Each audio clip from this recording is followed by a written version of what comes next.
So I want to be careful here. Even though I will put the spoiler warning, I will not spoil the whole film. I don't have to. I will only deal with key parts of the story and the plot. And you have to judge for yourself. So, was this a good film? I'd have to say, on balance, no. And that has to do with the twists. I'm not going to give away all the twists, but I'll have to discuss at least one to two major twists. And they are, I think, they're out there. Okay, but let me start off positive because I thought the beginning stretch was actually a lot better than I expected. Again, if you've seen the trailers, you probably know what it is now. But even that beginning section, I thought, like, okay, the way it set things up was actually very intriguing. I'm not even going to give away that when Superman fights the Hammer, the aftermath is like, we basically figure out the Hammer is not, it's not who we think it is. It's like, oh, that was very well done. That was very clever. You have questions, but then, and this is a big one, it's not much of a twist, but it's going to have consequences. And I think Peacemaker is going to hopefully give us more on this. But basically, if you've seen the trailers, you're like, okay, so Superman is at one point imprisoned by Lex, clearly. And he meets Metamorpho, but you're like, I thought, and this is my prediction, that, oh, he was being taken by the government and Lex to some secret. No. Lex puts Superman in a weird pocket dimension. And I'm not joking with you, that is a lot of the plot.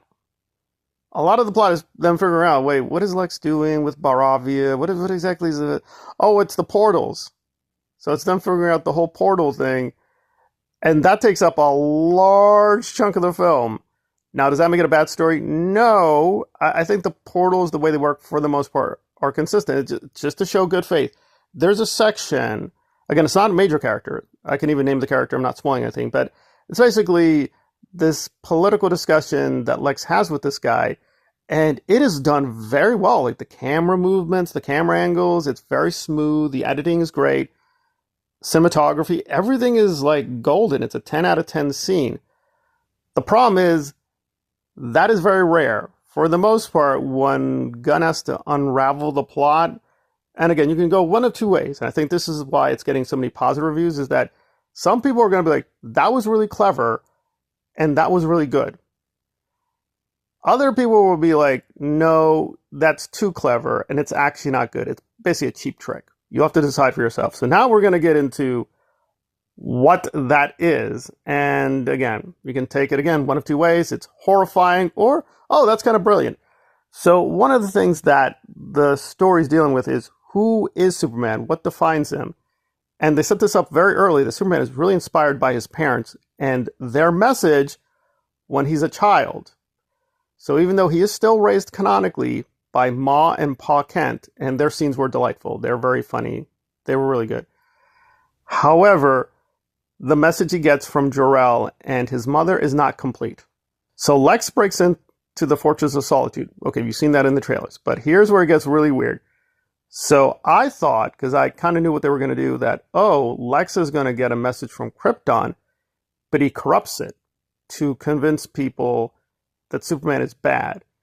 No. Apparently now canonically, Jor-El and his wife, Superman's biological father and mother, tell him to conquer Earth.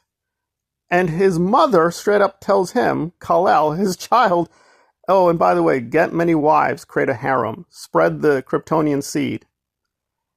I'm not joking with you. That is nearly a paraphrase of what she says. Spread the seed, get a harem, conquer Earth. Alrighty then. And everyone believes this. Now remember, Superman has been there for 3 years. He's just been super McGoody good guy. He saves squirrels, for God's sakes. But somehow, Lex's evil monkey, social media monkey, I'm not being metaphoric, literal evil monkeys. He has evil monkeys working for him. Okay, so the evil monkeys apparently did their job, and now Metropolis and most of the world thinks Superman is evil. And this message is authentic. They state this several times. It is a real message. It's not a phony message. It is the message from his mother and his father. So, yeah, Yeah, that's a doozy. And that is basically the story.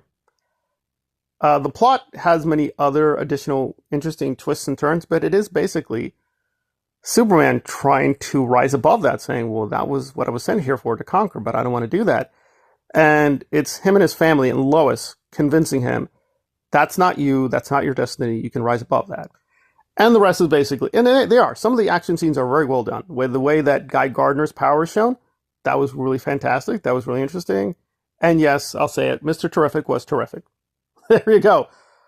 But besides those 4 to 5 characters that were well done, Mr. Terrific, Guy Gardner, Lois, I'd have to say even Jimmy Olsen. Yeah, Jimmy has a big story.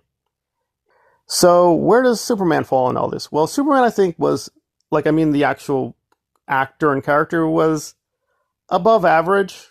It wasn't bad, but it's a little extreme. And I do think David tried, but there are just many moments that there were inconsistencies with decision making, his emotional mood. He does have a great, spectacular final scene with Lex. He has a final confrontation scene with Lex. He gives a great speech. A lot of people are complaining, oh, James Gunn ruined it. No, he did not. He is allowed to do the speech, and Lex and him go back and forth. Now, this is true. Spoiler, at the very end, Krypto does intervene. He does.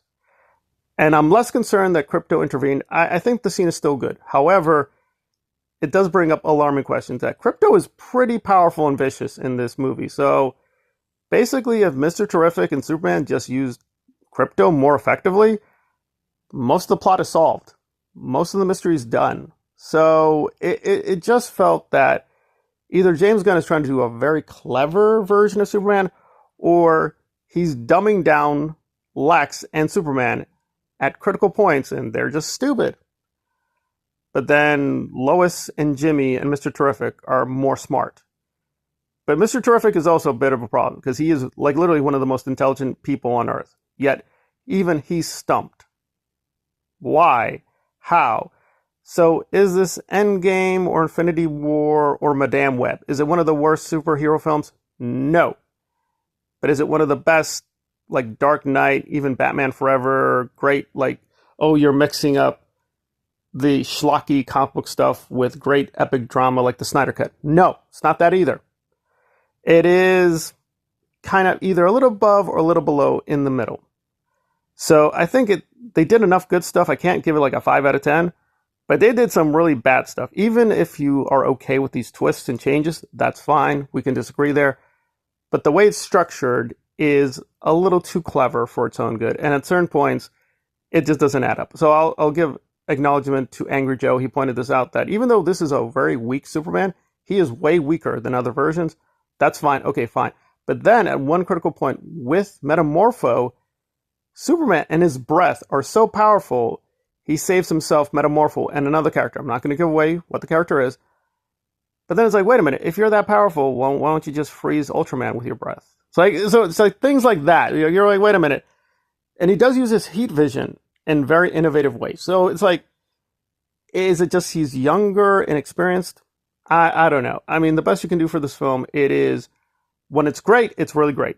It is. It's golden. It does a lot of scenes very well. But there's a lot of places that's like, it's okay. Or it's below average. Like the editing is bad. The cinematography is bad. Even some of the acting is bad. I was shocked that sometimes Lex is really stupid. Like super stupid. Nicholas Hoult does a great job, but sometimes he is way too stupid. I get it. He has to be stupid for the plot. But the character should always be at a certain level, and he sometimes just does straight out dumb things. The whole point is he's supposed to be an evil genius. So that's a little concerning. So it's a very uneven movie, but again, if you don't really care about these twists and the way the plot is kind of a little too complicated or a little too stupid, yeah, you're probably going to have a lot of fun with this and say, hey, we've got everything we want. We got Krypto, we got crazy monkeys, we got Ultraman. There is that. In the kaiju, that stuff is done well. But there's many other things that are just very annoying, very distracting, and for me, cumulatively, it just became a bit of a headache. However, I will say the first hour for me was very enjoyable, very well done, but it then starts to collapse. But the final scenes are, they're pretty good. But there's a large chunk here that is just mind-blowingly crazy stupid, and not in a good way. And that is Superman, in a nutshell.